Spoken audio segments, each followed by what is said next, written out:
হস্তশিল্প ও কুটির শিল্প প্রসারে বাংলাদেশের যে সকল নারীরা আন্তর্জাতিকভাবে খ্যাতি ও অগ্রণী ভূমিকা পালন করেছেন তাদের মধ্যে ফ্যাশন ও কারুশিল্প ডিজাইনার বিবি রাসেল অন্যতম। আবহমান বাংলার গ্রামীণ নারীরা শত শত বছর ধরে সুই সুতোর জাদুতে নকশিকাঁথা, শীতলপাটি, কুটির শিল্প প্রসারে দারুণ ভূমিকা রেখে যাচ্ছেন। তারই ধারাবাহিকতায় আজকের অতিথি আমাদের শেখ সোমা আপু। তিনিও কিন্তু হস্তশিল্পর কাজ করছেন এবং তার এই প্রসার, তার এই কাজ বাংলাদেশের গণ্ডি পেরিয়ে বিদেশের মাটিতেও পৌঁছে গেছে। আমরা শেখ সোমা আপুর নানান না জানা অনেক কথা জানবো। পুরো অনুষ্ঠান জুড়ে আমাদের সঙ্গেই থাকুন। শুধু দর্শক, দৈনিক কালের সমাজ এবং 21 সংবাদের রোজকারের আয়োজন নারী উদ্যোক্তার সফলতার গল্প অনুষ্ঠানে আপনাদের সবাইকে আমন্ত্রণ জানাচ্ছি। আমি রোমানা শিকদার এবং আমার সঙ্গে আছেন আমাদের আজকের অতিথি শেখ সোমা আপু। আপু, আসসালামু আলাইকুম। ওয়ালাইকুম আসসালাম। কেমন আছেন? আলহামদুলিল্লাহ ভালো, আপনি কেমন আছেন? জি আলহামদুলিল্লাহ, আমি ভালো আছি। আপু, আপনার নাম এবং আপনি কি কি নিয়ে কাজ করছেন একটু আমার দর্শকদের বলবেন। আমার নাম শেখ সোমা। আমি কাজ করি হ্যান্ড প্রিন্টিংয়ের sari, panjabi, 1 piece, 2 piece, 3 piece এবং ন্যাচারাল ডাই এবং ইকো প্রিন্টিং, পাশাপাশি আপনার জিপসামের প্রোডাক্ট এবং ক্যান্ডেল তৈরি করি। আর বিশেষ করে আপনার বাটিকটা ন্যাচারাল ডাইটাই নিয়ে কাজ করি। আর আমার সিগনেচার পণ্য হয়েছে হ্যান্ড প্রিন্টিংটা। চমৎকার চমৎকার। আপু, এবার একটু বলবেন যে আপনি এত কিছু থাকতে এত হ্যান্ড পেইন্টিং বা হচ্ছে এই পণ্য ন্যাচারাল ডাইং এই সকল নিয়ে কেন কাজ করছেন, এটাই কেন? আমার আসলে স্বপ্ন ছিল চাকরি করব। সেই সুবাদে যখন চাকরি হয় নাই তখন আমার একটু আঁকাআঁকির শখ ছিল, কিন্তু এতটা ছিল না। তো আমার এই নিজস্ব ডিজাইনে কাজ করতে আমার ভালো লাগে। তো আমি সেটার জন্য এই হ্যান্ড প্রিন্টিংটা কাজ করি। আচ্ছা আচ্ছা, এটাই আপনার সিগনেচার আইটেম? হ্যাঁ, আমার সিগনেচার আইটেম হচ্ছে হ্যান্ড প্রিন্টিং। আচ্ছা আচ্ছা, চমৎকার। আপু, এবার একটু বলবেন যে আপনার জন্ম এবং বেড়ে ওঠা কোথায়? আমার গ্রামের বাড়ি হচ্ছে আপনার করিমগঞ্জ উপজেলা, কিশোরগঞ্জ জেলা, করিমগঞ্জ উপজেলা, গুজাদিয়া টামনি আগন্তপাড়া। তো একদম গ্রাম থেকেই, আমি থাকি শহরে কিন্তু গ্রাম থেকেই উঠে আসা। আচ্ছা আপু, ছোটবেলায় কি আপনার মনে হতো যে আপনার নিজস্ব একটা নাম হবে, সবাই আপনার ওই নাম ধরে চিনবে, এরকম কি কোনো ব্যাপার ছিল, যে আইডেন্টিটি যে ব্যাপারটা, ওটা কি ছিল? হ্যাঁ আপু, ওইটা আমার আব্বা সব সময় বলতো যে মেয়েদের একটা পরিচয়ের দরকার। তো সেখান থেকে খুব উৎসাহ হইতো যে চাকরি করব। আমার ছোটবেলা থেকে স্বপ্ন ছিল, বাবাকে দেখতাম, বাবা আপনার একজন শিক্ষক। তো সেই সম্মানেতে মনে হইতো যে আমি একজন শিক্ষক হব। আমার সেই কনফিডেন্স, আমি অনার্স মাস্টার্স কমপ্লিট করছি যে আমি শিক্ষক হব। তো যখন আপনার অনার্স মাস্টার্স কমপ্লিট, চাকরি হয় নাই, আমি প্রাইমারি ভাই দিয়েছি, অনেক পরীক্ষা ভাই দেওয়ার পরে যখন হয় নাই, তখন আমি দেখা গেছে এই আরেকজনের সহযোগিতা, আমার এক স্টুডেন্টের আম্মু সহযোগিতা, আমি এই কাজে চলে আসি। আচ্ছা আচ্ছা, চমৎকার, খুব ভালো লাগলো। আপু, এবার একটু বলবেন যে আপনার এই হ্যান্ড পেইন্ট, এইগুলোর জন্য আপনি কি কোথাও কোনো প্রশিক্ষণ? প্রথম প্রশিক্ষণ নিয়েছি আমাদের কিশোরগঞ্জে একজন আপু, ওনার কাছ থেকে। তারপরে আমি আপনার রাজশাহী একজন ভাইয়ার কাছ থেকে আমি হ্যান্ড প্রিন্টিংটা শেখার জন্য সেই কিশোরগঞ্জ থেকে অনেক যুদ্ধ করে ওই ভাইয়ার কাছ থেকে আমি 1 সপ্তাহ ট্রেনিং দিয়ে আসছি। এর মধ্যে যুব উন্নয়ন অধিদপ্তরে ট্রেনিং দিছি এবং পার্সোনালি ট্রেনিং তো দিছি। তো যুব উন্নয়ন থেকে, এসএমই ফাউন্ডেশন থেকে ওইগুলো দিয়ে দিছি। চমৎকার। তার আপু হচ্ছে আঁকা আঁকি করতে পারতো ছোটবেলা থেকেই, তারপরেও কিন্তু তার এই আঁকা আঁকি দিয়ে, যেহেতু তিনি বাণিজ্যিকভাবে কাজ করবেন, তার আগে আপু কিন্তু শিখে পড়ে এসেছেন। তিনি যুব উন্নয়ন থেকে প্রশিক্ষণ করেছেন এবং আরো অন্যান্য অনেক জায়গা থেকে প্রশিক্ষণ নিয়ে দক্ষ হয়েই কিন্তু তিনি বাণিজ্যিকভাবে কাজে লেগেছেন। আপু, একটু বলবেন যে নতুন উদ্যোক্তাদের জন্য প্রশিক্ষণ নেওয়া কতটা জরুরি? আপু, এক প্রশিক্ষণটা হচ্ছে এরকম একটা জিনিস, আমরা ইউটিউব বা বই, এখন মোবাইল ঘাটাঘাটি করলে সবাই কাজ দেখতে পারি, কিন্তু মেইন যে একটা জিনিস সেটা কিন্তু আমরা প্রশিক্ষণ না নিলে বুঝতে পারি না। যেমন আমার ক্ষেত্রে যখন আমি হ্যান্ড প্রিন্টিং শিখি, প্রথম আমার কাজের অবস্থা এরকম ছিল যে কাজটা ধরলে হয়তো একদম মোটা হয়ে গেছে। যখন আমি প্রশিক্ষণ নিচ্ছি তখন দেখা গেছে আমার কাজের ফিনিশিং বা এটার ভিতরে যে ডিটেলস সেটা কিন্তু আমি জানতে পারি, কিন্তু ইউটিউব থেকে আমি সেই ডিটেলসটা জানতে পারি নাই। আচ্ছা। তো এই জন্য আমি মনে করি প্রত্যেকেরই, যে সবাই উদ্যোক্তা হয় যে আমি পারি, কিন্তু আমার এটা প্রশিক্ষণ না নিলে এটা কখনোই সফল হবে না। এর জন্য প্রশিক্ষণ নিতেই হবে। আমি মনে করি প্রশিক্ষণ প্রত্যেকটা স্টুডেন্টকে যে যেটা নিয়ে কাজ করবে সেটার উপরে সেই প্রশিক্ষণ নেওয়া দরকার। চমৎকার বলেছেন। আপনি হয়তো একটা বিষয় খুব দক্ষ, আপনি জানেন যে এটা আমি পারি, আমি খুব ভালো করে পারি, তারপরে আপনি যদি সেটার হাতে কলমে প্রশিক্ষণ নেন, কারণ শেখার আসলে কোনো শেষ নেই, জানার কোনো শেষ নেই। তো আপনি যদি এটা ভালো মতো আপনার স্কিলটাকে আপনি যদি আরও একটু ডেভেলপ করে কাজে নামেন, তাহলে আপনি কিন্তু সফলতা খুব সহজেই নিয়ে আসতে পারবেন। আপনি এবার একটু বলবেন যে আমাদের নারী পুরুষ নির্বিশেষে আমাদের অনেক রকমের প্রতিবন্ধকতা থাকে। আপনার জীবনের প্রতিবন্ধকতা কি ছিল এবং সেটা থেকে আপনি কিভাবে ওভারকাম করেছেন? নারী পুরুষ প্রতিবন্ধকতা থাকলেও কিন্তু আমার বাবা সেটা কখনো আমাদের ভাই বোনের মধ্যে ব্যবধান করে নাই। বাহ। তো সেই ক্ষেত্রে আমি দেখা গেছে অনেক সফল, আমার ভাইয়ারাও সাপোর্ট করছে, আমার দেখা গেছে আত্মীয় স্বজন যারা আছে সবাই আমার এই কাজে সফল, মানে দেখা গেছে যে খুব সাপোর্ট করছে, যে কারণে আমি সহজেই আমার কাজটা শুরু করছি আপনি 2021 সাল থেকে। আচ্ছা। তো সেই ক্ষেত্রে আমি এখন অনেক সফলতা, মানে সব দিক দিয়েই বর্তমানে ট্রেনার হিসেবে আছি বিভিন্ন এই কাজের জন্য। কিন্তু ওই যে নারী পুরুষ কিন্তু এই কাজের জন্য আমি সবচেয়ে বেশি প্রতিবন্ধকতা হয়েছে আমার গ্রামে। গ্রামে দেখা গেছে অনেকে বলতো সহজ ভাষায়, যেটা আমাদের গ্রামের ভাষায় বলতো, মাস্টারের মেয়ে কাপড় বেচে। তো সেই ক্ষেত্রে আমার বাবা কিন্তু সেই ক্ষেত্রে আমাদের খুব উৎসাহ দিত, তোমার যখন সফলতা আসবে তারাই তোমাকে ডাকবে। সত্যি সেরকমই ঘটনা ঘটছে। যখন আমি এই কাজের জন্য, যখন আমি মানে বিভিন্ন কাজে আমার, যখন আমাকে এইগুলা নিয়ে খুব প্রতিবন্ধকতা করতো, তখন আমি কিন্তু সবাইকে আমার সাথে অ্যাড করছি। আমার কাজের এই সফলতা দেখে দেখা গেছে আরো 2টা মেয়েকে উদাহরণ দিছে, দেখো ও কিন্তু এখন ঠিকই ও কাজ করতেছে। তো সেই সফলতাটাই যখন বাবার কাছে বলতাম, যখন তুমি কাজ করবা তাহলে দেখবা তোমার এটা এমনিতেই এই প্রতিবন্ধকতাটা থাকবে না। চমৎকার চমৎকার, খুব ভালো বলেছেন।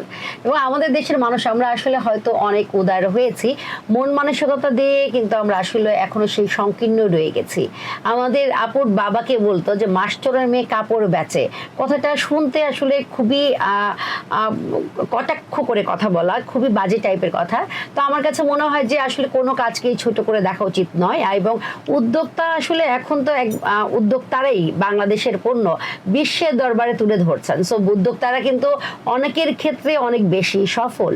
এবং আপুর বাবা, তাকে আমি আসলেই সালাম জানাই এবং শ্রদ্ধা জানাই যে আপুর বাবার মতো আমাদের ঘরে ঘরে যদি আমাদের বাবারা, আমাদের ভাই বোনেরা এবং আমাদের সহযোদ্ধা যারা আছেন, সহযোগী যারা আছেন, আমাদের জীবন সঙ্গী থেকে শুরু করে সবাই যারা আছেন, সবাই যদি এভাবে আমরা নারীদেরকে সাপোর্ট করি, তাহলে সেই নারীর সফলতা কেউ ঠেকাতে পারবে না।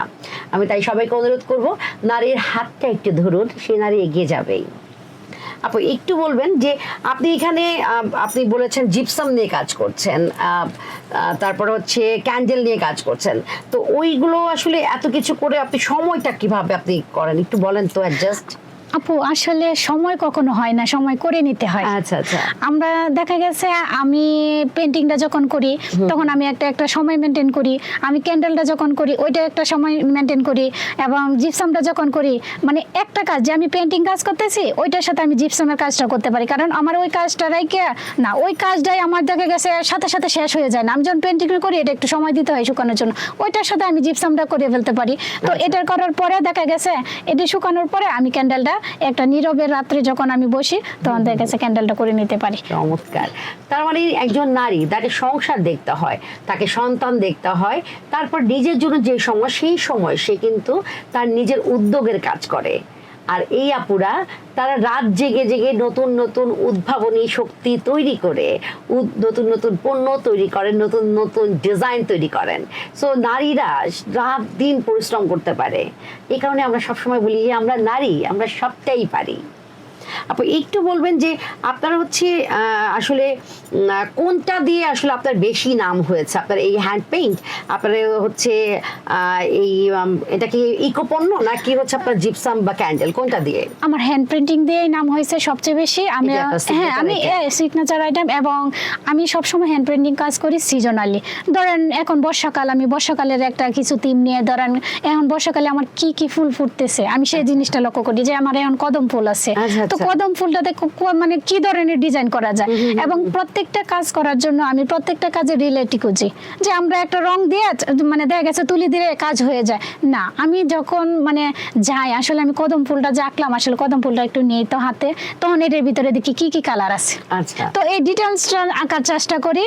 তো আর এটার জন্য আমার কাজটা সবাই পছন্দ করে, হ্যান্ড পেন্টিংটা। যে এক কথায় এক সময় যে বলতো যে আসলে তোমার কাজটা কেমন জানি, কিন্তু এখন সবাই আমার কাজটা বলে আপু আপনার কাজটা সুন্দর। চমৎকার। তো সেই- এইটা মনে হয় আপনার নিজের করা? হ্যাঁ হ্যাঁ, ওইটা আমার নিজের করা। একটু আমরা একটু দেখি, একটু আমরা এটা দেখি। হ্যাঁ, ওইটা হচ্ছে এই আঁচল এবং হ্যান্ড আচ্ছা। প্রিং এবং হ্যান্ড টিচ কাজ করে নিছি। হ্যান্ড স্টিচ, এটা কি এই হ্যান্ড স্টিচ এটা আপনার করা? জি। আচ্ছা, আমরা এটা কি কাস্টমাইজ করবার সুবিধা আছে? ধরেন আপনি এই শাড়িটা এই ওয়ান পিসটা করেছেন, এখন আমি যদি এখানে ধরেন কাস্টমাইজ করতে চাই, আপনি কি ওটা করে দিবেন? হ্যাঁ, আমি করে দিব। আচ্ছা আচ্ছা, চমৎকার। কাস্টমাইজ করে যারা ড্রেস তৈরি করতে চান, আপনারা কিন্তু হচ্ছে আমাদের শেখ সোমা আপুর সঙ্গে যোগাযোগ করতে পারেন। আপু আমাদের একটু বলবেন, আপনার কি কোনো পেজ আছে যেখানে আমরা অনলাইনে আপনাকে পেতে পারি? হ্যাঁ, আমার পেজের নাম হয়েছে ইচ্ছেগুড়ি। ইচ্ছে ঘুরি। আপনারা হচ্ছে যারা হচ্ছে আপুর সঙ্গে কাজ করতে চান, যারা ইকো প্রিন্ট নিয়ে কাজ করতে চান, যারা হ্যান্ড প্রিন্ট নিয়ে হ্যান্ড পেইন্ট নিয়ে কাজ করতে চান, এরপরে হচ্ছে আপু হচ্ছে ক্যান্ডেল করে, জিপসাম নিয়ে কাজ করে, যারা আপুর সঙ্গে কাজ করতে চান বা আপুর কাছে শিখতে চান, তারা ইচ্ছে ঘুরি পেজে নক দিতে পারেন, বা সরাসরি শেখ সোমা আপুর পেজে আপুকে আইজিতেও নক দিতে পারেন। আপু কিন্তু খুবই হেল্পফুল। আপনারা হচ্ছে যে কোনো কাজে, আপনারা যে কোনো ইনফরমেশনের জন্য বা যে কোনো সাহায্য সহযোগিতার জন্য আপনারা আপুর সঙ্গে যোগাযোগ করতে পারেন ইচ্ছে ঘুরি অথবা শেখ সোমা আইজিতে। আপু এবার একটু আমাদের বলবেন যে আপনার হচ্ছে ক্যান্ডেলগুলো যে করেন, তো ওটা এগুলো সবকিছু মানে সব পণ্য নিয়ে আপনি কি কোনো মেলা করেন? হ্যাঁ, আমি বিভিন্ন মেলা, যেমন আমাদের জেলাতে ধরেন বাণিজ্য মেলা, এরপরে আদার্স যে উদ্যোক্তাদের মেলা হয় সবগুলো মেলা, এবং ঢাকা বিভিন্ন মেলা আছে আমি মেলার মধ্যে, এবং যে মেলাগুলো হয় আমি সব জায়গায় মেলাগুলো করি আর কি। আচ্ছা আচ্ছা, আপনার কি মনে হয় মানে মেলা করা একটা উদ্যোক্তার জন্য কতখানি জরুরি আপনি বলে মনে করেন?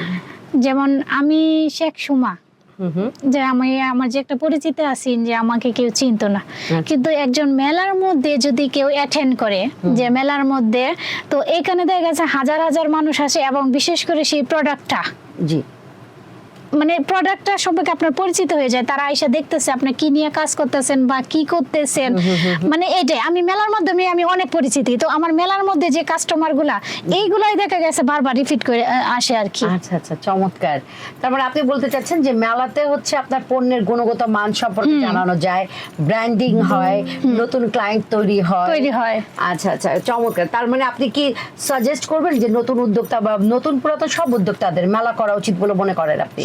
হ্যাঁ, আমি মনে করি যে মেলা হয়তো নতুন উদ্যোক্তা যারা তারা করতে পারে না, যেমন আমাদের মতো অনেকেই উদ্যোক্তা আছে, তারা ইচ্ছে করলে কিন্তু তাদের স্টলে যায় বসতে পারে, যে আসলে এই জিনিসটা কিভাবে সেল করতেছে, বা এটার গুণগত মান কি, বা আমি যে প্রোডাক্টটা নিয়ে কাজ করতেছি এটা আমি কিভাবে সেল করতে পারবো।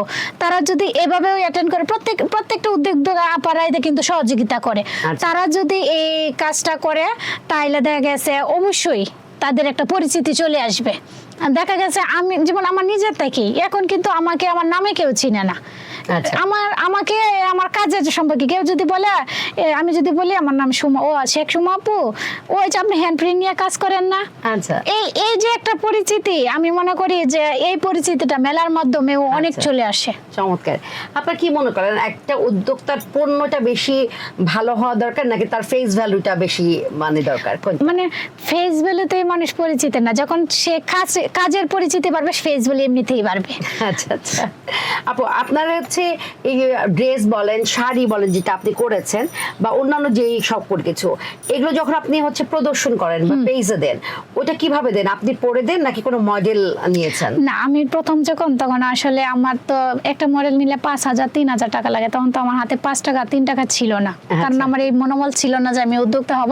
তো আমার পণ্যের মডেল আমি নিজেই, আমার পণ্যের মডেল দেখা গেছে আমি বিভিন্ন ভাবে, অনেকে যে ফেসবুকে ইনকাম করে, তো আমার তো ইনকামের প্রয়োজন নাই, আমি আমার আপনাদের কাজ নিপুণতা আমার থেকে আমার কাজ পণ্য দিয়ে আসে। আমি পণ্য দেখা গেছে আমার মন চাইছে আমি নিজের মতো করে ঢং ঢং করে আমি ভিডিও দিচ্ছি। তো এই যে একটা পরিচিতি তখন দেখা গেছে আরে তোমাকে তো মানে তোমাকে সুন্দর লাগছে সেটা একটু কমেই বলে বলে তোমার শাড়িটা সুন্দর, তোমার জামাটা সুন্দর, বুঝতে পারেন? তো এই এই এটা আমি মনে করি এটা খুব মানে নিজের জন্য মানে আমি মডেল কেউ করি না, আমার পণ্যের মডেল আমি নিজেই। চমৎকার, খুবই ভালো লাগলো যে নিজেই পণ্য তৈরি করছেন, নতুন নতুন ক্রিয়েশন করছেন এবং সেগুলোর মডেল তিনি নিজেই, এবং সেই শাড়ি বা ড্রেসটি পরে তিনি নিজেই প্রদর্শিত হচ্ছেন খুব সুন্দর করে, তার হাতের তৈরি কাজ। এবং যখন হচ্ছে তিনি নিজে ওইটা পরে যখন ছবি তুলছেন এবং সেই ছবিটি দেখে যখন অসংখ্য মানুষ অর্ডার দিচ্ছে, একজন উদ্যোক্তা জীবনে আর কি লাগে বলেন? এটাই উদ্যোক্তা জীবনের সফলতা। আপু এবার একটু বলবেন যে আপনি যে ক্যান্ডেল নিয়ে, মানে আপনি যদি একজন উদ্যোক্তা ধরেন শুধু ক্যান্ডেল নিয়ে কাজ করতে চায় বা জিপসাম নিয়ে, আপনার কি মনে হয় যে সে একটা সংসার চালাতে পারবে বলে মনে হয়? জি আপু, ধরেন আমি জিপসাম 1 কেজি জিপসাম দিয়ে ধরেন আমাদের ফুলে মানে জিপসাম দিয়ে বিভিন্ন প্রোডাক্ট হয়। তো আমার দেখা গেছে যে আমি একটা জিনিস যদি দেখি যে আমার এই জিনিসটার চাহিদা বেশি, যেটা হচ্ছে আমি যখন কাজ করি ফুলদানি নিয়ে, আচ্ছা, ওই ফুলদানিটা দেখা গেছে আমি যদি একটা জিপসামের মনে করেন আমি 50% মানে আমার 50-50 লাভ থাকে, কারণ এটা আমার হয়েছে আমি একসাথে কিনে নিচ্ছি এবং নিজে তৈরি করছি। মানে দেখা গেছে এই যে এই বিষয়গুলা, তো একটা সংসার দেখা গেছে ইজি ভাবে চলে যায় যদি জিপসাম এবং ক্যান্ডেলটা নিয়ে কাজ করে। আর আমার মনে হয় যে প্রথম একজন ধরেন বেশিরভাগ স্টুডেন্ট আছে যে উদ্যোক্তা আছে, আবার যে সাংসারিক কাজ করে সে কিছু ইনকাম করতে চায়, তো দেখা আমার মনে করি যে এইসব ছোট ছোট কাজ দিয়ে শুরু করতে হবে।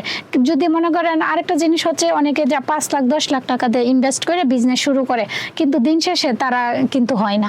আপনি আপনি আপনি শূন্য হাতে তা হয় না, তো আপনি কিছু ইনভেস্ট করেন অল্প, এই অল্প দিয়ে আপনি যখন শুরু করবেন তাইলে এটা থেকে আপনার লাখ টাকা আসবে।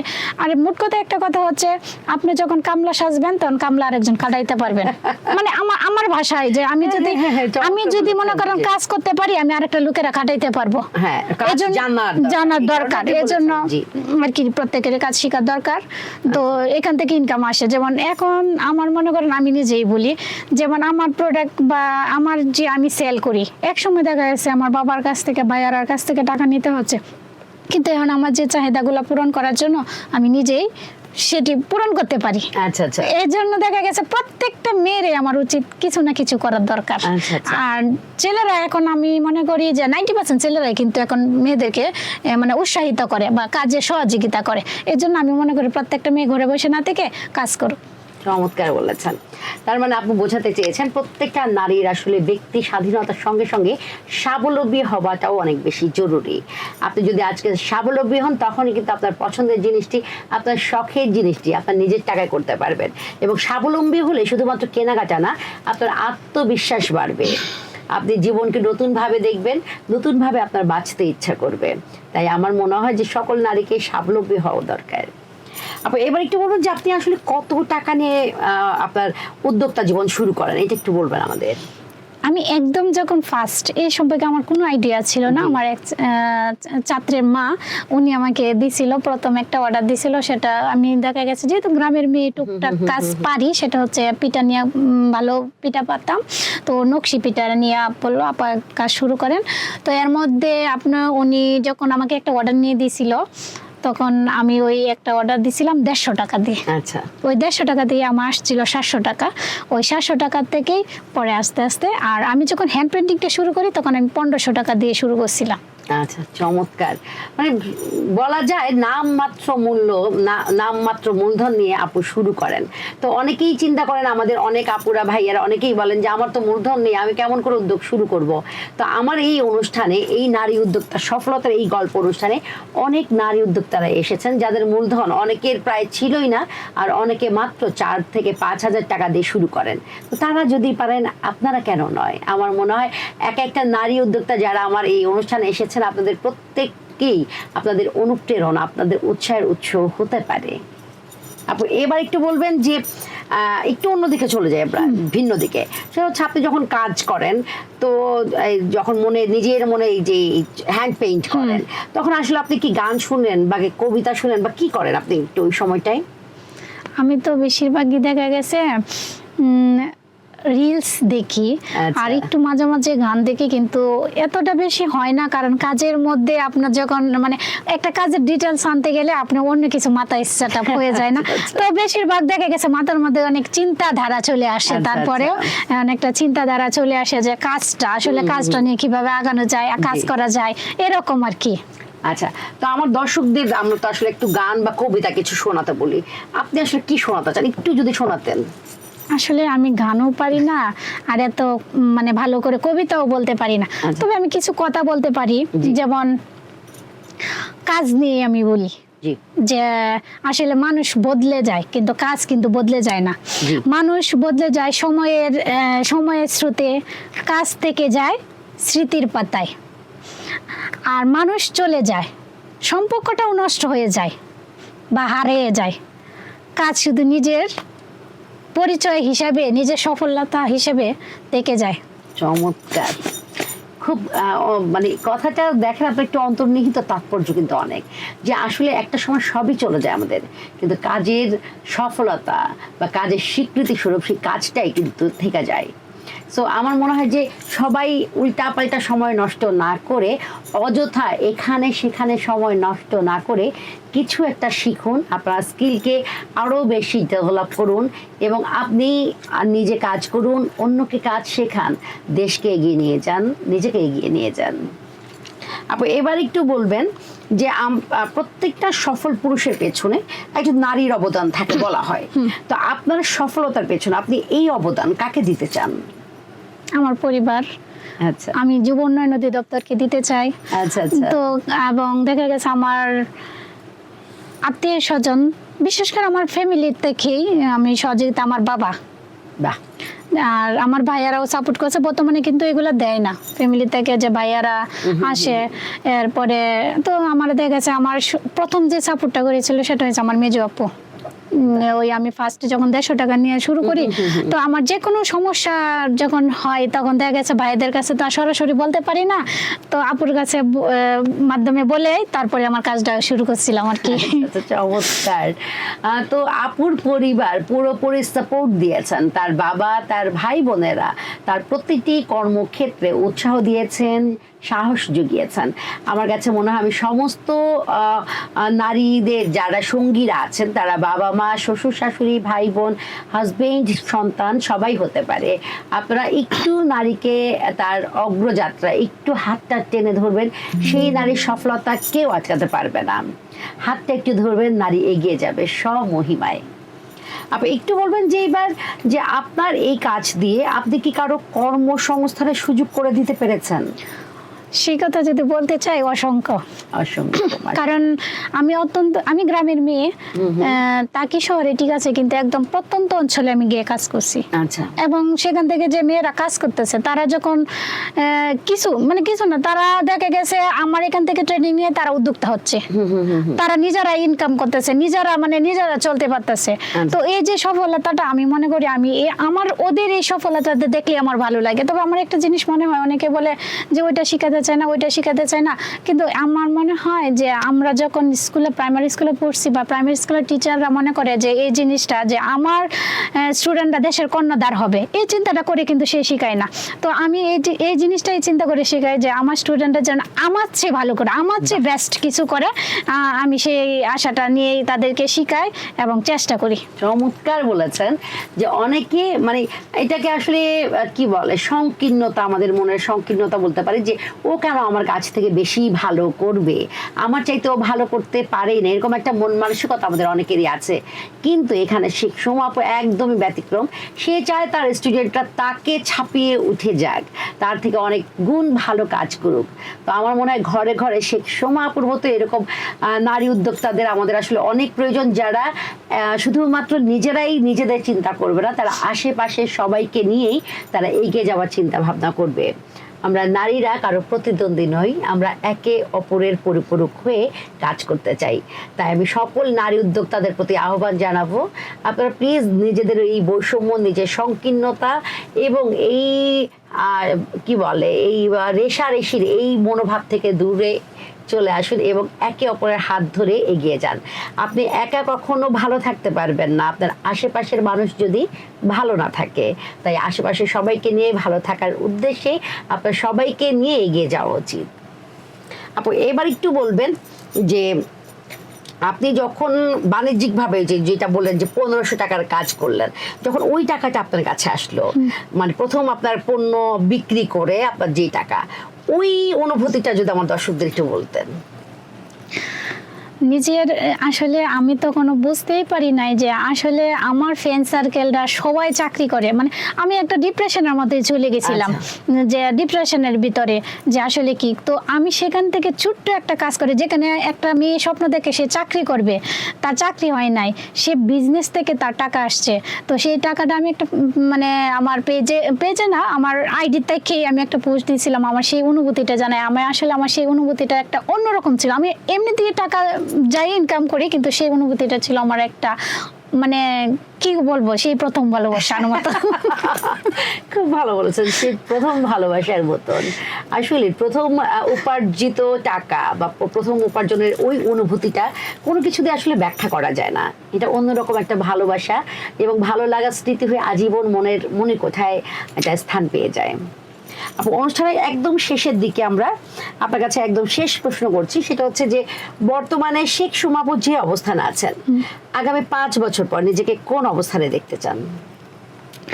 আমি আগামী 5 বছরে মানে এমন জায়গায় দেখতে চাই যেন আমার মতো আরো 10টা সুমা উঠে আসে, এবং সেখানেই আমার স্বপ্ন একটাই। আমি আসলে অনেকেই বলে আমি কেন মানে একটা শপ দেই না বা আউটলেট কেন নেই না, কিন্তু আমার স্বপ্ন যে আমি একটা কারখানা দিব, কারণ সেটা আমার ব্র্যান্ড থাকবে। অনেকে বলে তুমি হোলসেল দাও বা এরকম, কিন্তু আমার এরকম চিন্তা নাই, কারণ আমার হচ্ছে বাটা একটা মানে একটা ব্র্যান্ড, মানে তারা যে তাদের ব্র্যান্ড নিয়ে চলে, তো আমি সময় ইচ্ছে করি সেই ব্র্যান্ডটা নিয়ে থাকতে চাই। তো আগামী 5 বছরের পরে আমি দেখতে চাই যে আসলে আমার সেই ব্র্যান্ডটাকে আমি রাখতে পারি কিনা, এবং ইনশাল্লাহ আমি চেষ্টা করব আমার জন্য সেই ব্র্যান্ডটা থাকে। চমৎকার, খুব সুন্দর বলেছেন যে আপু তার 5 বছর পর তার ইচ্ছে ঘুড়িকে একটা ব্র্যান্ডে পরিণত করতে চান।